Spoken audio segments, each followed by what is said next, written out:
भाइयों बहनों, हम आपको कथा सुनाने जा रहे हैं। कथा इस प्रकार है। महर्षि मेधा ने कहा, दैत्यराज की आज्ञा पाकर चंड और मुंड चतुरंगिनी सेना को साथ लेकर हथियार उठाए हुए देवी से लड़ने के लिए चल दिए। हिमालय पर्वत पर पहुंचकर उन्होंने मुस्कुराती हुई देवी जो सिंह पर बैठी हुई थी देखा। जब असुर उनको पकड़ने के लिए तलवारें लेकर उनकी ओर बढ़े, तब अंबिका को उन पर बड़ा क्रोध आया और मारे क्रोध के उनका मुख काला पड़ गया। उनकी भ्रकुटियां चढ़ गईं और उनके ललाट में से अत्यंत भयंकर तथा अत्यंत विस्तृत मुख वाली लाल आंखों वाली काली प्रकट हुई, जो कि अपने हाथों से तलवार और पास लिए हुए थी। वो विचित्र खड्ग धारण किए हुए थीं तथा चीते के चर्म की साड़ी एवं नरमुंडों की माला पहन रखी थी।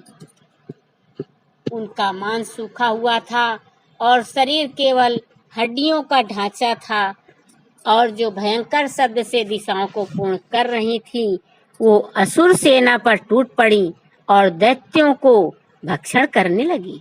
वो पार्श रक्षकों, अंकुशधारी महावतों, हाथियों पर सवार योद्धाओं और घंटा सहित हाथियों को एक हाथ से पकड़ पकड़ कर अपने मुंह में डाल रही थी, और इसी प्रकार वो घोड़ों, रथों, सारथियों व रथों में बैठे हुए सैनिकों को मुंह में डालकर भयानक रूप से चबा रही थी। किसी के केस पकड़कर, किसी की गर्दन पकड़कर, किसी को पैरों से दबाकर और किसी दैत्य को छाती से मसल कर मार रही थी। वो दैत्य के छोड़े हुए बड़े बड़े अस्त्र शस्त्रों को मुंह में पकड़कर और क्रोध में भरकर उनको दांतों से पीस रही थी। उसने कई बड़े बड़े असुर भक्षण कर डाले, कितनों को रौंद डाला और कितनी उसकी मार के मारे भाग गए। कितनों को उसने तलवार से मार डाला, कितनों को अपने दांतों से समाप्त कर दिया, और इसी प्रकार से देवी ने क्षण भर में संपूर्ण दैत्य सेना को नष्ट कर दिया।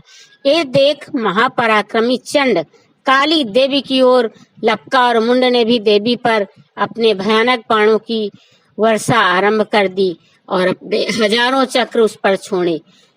उस समय वो चमकते हुए बाण व चक्र देवी के मुख में प्रविष्ट हुए। इस प्रकार दिख रहे थे जैसे मानो बहुत से सूर्य मेघों की घटा में प्रविष्ट हो रहे हों। इसके पश्चात भयंकर शब्द के साथ काली ने अत्यंत जोश में भरकर विकट अट्टहास किया। उसका भयंकर मुख देखा नहीं जाता था। उसके मुख में श्वेत दांतों की पंक्ति चमक रही थी। फिर उसने तलवार हाथ में लेकर हुम शब्द कहकर चंड के ऊपर आक्रमण किया और उसके केस पकड़कर उसका सिर काट कर अलग कर दिया। चंड को मरा हुआ देखकर मुंड देवी की ओर लपका, परंतु देवी ने क्रोध में भरे उसे भी अपनी तलवार से यमलोक पहुंचा दिया। चंड और मुंड को मरा हुआ देखकर उसकी बाकी बची हुई सेना वहां से भाग गई। इसके पश्चात काली चंड और मुंड के कटे हुए सिरों को लेकर चंडिका के पास गई और प्रचंड अट्टहास के साथ कहने लगी, हे देवी, चंड और मुंड दो महादैत्यों को मारकर तुम्हारी भेंट कर दिया है। अब शुंभ और निशुंभ का तुमको स्वयं वध करना है। महर्षि मेधा ने कहा।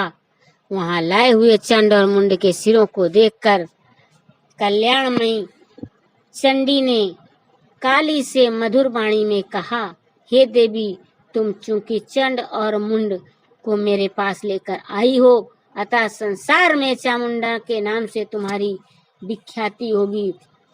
इति श्री दुर्गा मैया की जय।